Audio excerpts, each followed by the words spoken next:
श्री स्वामी समर्थ। नमस्कार मैत्रिणींनो, कशा आहात? मजेत ना?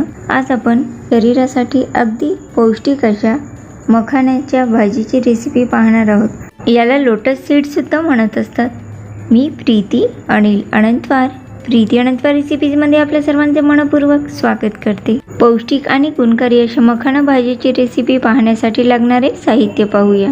अर्धा चमचा जिरे घेतलेले, अर्धा चमचा मोहरी, एक बारीक किसलेला कांदा, एक बारीक किसलेला टोमॅटो, अर्धा चमचा अद्रक लसणाची पेस्ट, थोडीशी बारीक चिरलेली कोथिंबीर आणि कढीपत्त्याची पानं। भाजी बनविण्यासाठी मी इथे मखाना आणलेला आहे।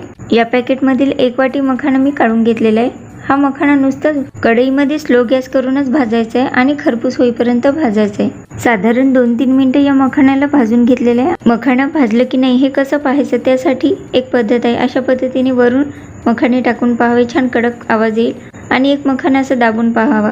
भाजल्याबरोबर ते मखाना बारीक होईल। भाजलेले मखाने प्लेटमध्ये काढून घेतलेले आहे। बरेच जण मखाने तेल टाकून भाजतात, पण मी नुसतेच भाजलेले। भाजी बनविण्यासाठी मी कढईमध्ये 2 चमचे तेल टाकून घेतलेले आहे। तेल चांगलं गरम होऊ देऊ। तेल गरम झालेले यामध्ये अर्धा चमचा मोहरी, अर्धा चमचा जिरे टाकून घेतले। जिरे आणि मोहरी दोन्ही तडतडल्यानंतर एक किसलेला कांदा टाकून घेतलेला आहे। तुम्ही कांदा बारीक चिरून टाकू शकता किंवा कांदा आणि टोमॅटोची पेस्ट सुद्धा करून टाकू शकता। अर्धा चमचा अद्रक व लसणाची पेस्ट टाकून घेतलेली आहे। सर्व मिश्रण स्लो गॅसवरच परतून घ्यावे, ही एक महत्त्वाची टिप आहे। यामध्ये 4-5 कढीपत्त्याची पानं, थोडीशी बारीक चिरलेली कोथिंबीर टाकून घेतलेली आहे। सर्व मिश्रण स्लो गॅसवर परतून घेऊ। कांदा थोडासा परतून घेतल्यानंतर यामध्ये बारीक चिरलेला टोमॅटो किंवा टोमॅटोची प्युरी टाकून घेऊ शकता। पुन्हा याला छान तेल सुटेपर्यंत आणि सर्व मिश्रण छान नरम होईपर्यंत परतून घ्यायचे। यामध्ये चवीनुसार मीठ टाकून घ्यायचे। साधारण अर्धा चमचा मीठ टाकून घेतलेले आहे। यामध्ये कांदा आणि टोमॅटो टाकले। याऐवजी कोणत्याही भाजीसाठी लागणारे मसाले कसे बनवायचे त्याचा सेपरेट व्हिडिओ टाकलेला आहे। त्या व्हिडिओची लिंक डिस्क्रिप्शन बॉक्समध्ये देणार आहे। या कांदा टोमॅटो ऐवजी डिस्क्रिप्शन बॉक्समध्ये ज्या मसाल्याचा व्हिडिओ दाखवला त्या मसाल्याचा सुद्धा यामध्ये वापर करू शकता। अर्धा चमचा हळद टाकून घेतलेली आहे। छोट्या चमच्याने 1 चमचा लाल तिखट टाकणार आहे। तिखटचं प्रमाण तुमच्या चवीनुसार कमी जास्त करू शकता। सर्व मिश्रण चांगलं मिक्स करून घेऊ। यामधील कांदे आणि टोमॅटो छान मॅश झालेले आहे। यामध्ये 1 चमचा गरम मसाला टाकून घेतलेला आहे। तुमच्याकडे जिरे पावडर, धने पावडर असेल तर टाकू शकता। सर्व मिश्रण पुन्हा चांगलं मिक्स करून घेऊ।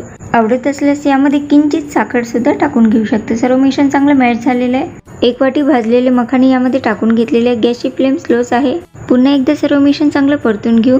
मखानाची रस्सा भाजी बनवणार असल्यामुळे दुसऱ्या गॅसवर मी पाणी गरम करायसाठी ठेवलेलं आहे आणि यामध्ये आवश्यकतेनुसार गरम पाणी टाकून घेणार आहोत। तुम्हाला भाजीचा रस्सा किती पातळ हवा किंवा किती घट्ट हवा त्यानुसार पाण्याचं प्रमाण टाकून घ्यावं। साधारण 1.5 वाटी मी इथे गरम पाणी टाकून घेतलेलं आहे। सर्व मिश्रण चांगलं मिक्स करून घेतलेलं आहे। गॅसची फ्लेम थोडीशी मीडियम करू, त्यामुळे भाजीला छान उकळी येईल।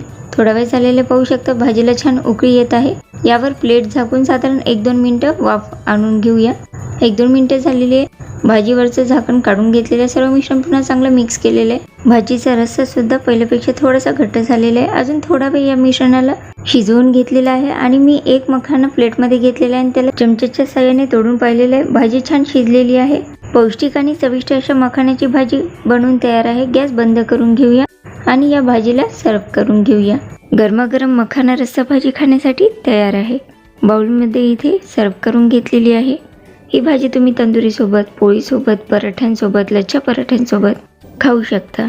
लच्छा पराठा, त्रिकोणी पराठा, साधा पराठा, नान, तंदुरी, गव्हाची तंदुरी असे बरेच वेगवेगळ्या पदार्थांचे व्हिडिओ, तसेच वेगवेगळ्या प्रकारचे लोणचे, वेगवेगळ्या प्रकारचे उन्हाळ्याचे वाळवण्याचे पदार्थ असे बरेच व्हिडिओ पाहण्यासाठी प्रीती अनंतवार रेसिपी चॅनलला अजून सबस्क्राईब केलं नसेल तर नक्की सबस्क्राईब करा। मखाण्यापासूनच उपवासाचे डोसे, उपवासाची मखाण्याची खीर कशी बनवायची त्याचा व्हिडिओ सुद्धा मी लवकरच अपलोड करणार आहे। आजचा व्हिडिओ तुम्हाला आवडला असेल तर व्हिडिओला नक्की लाईक करा। अशाच वेगवेगळ्या रेसिपी जाणून घेण्यासाठी प्रीती अनंतवार रेसिपी चॅनलला अजून सबस्क्राईब केलं नसेल तर नक्की सबस्क्राईब करा। माझे व्हिडिओ तुमच्या फ्रेंड्सना शेअर करा आणि तुमचे कमेंट मला कमेंट बॉक्समध्ये नक्की कळवा। व्हिडिओ पूर्ण पाहिल्याबद्दल आपल्या सर्वांचे मनपूर्वक धन्यवाद।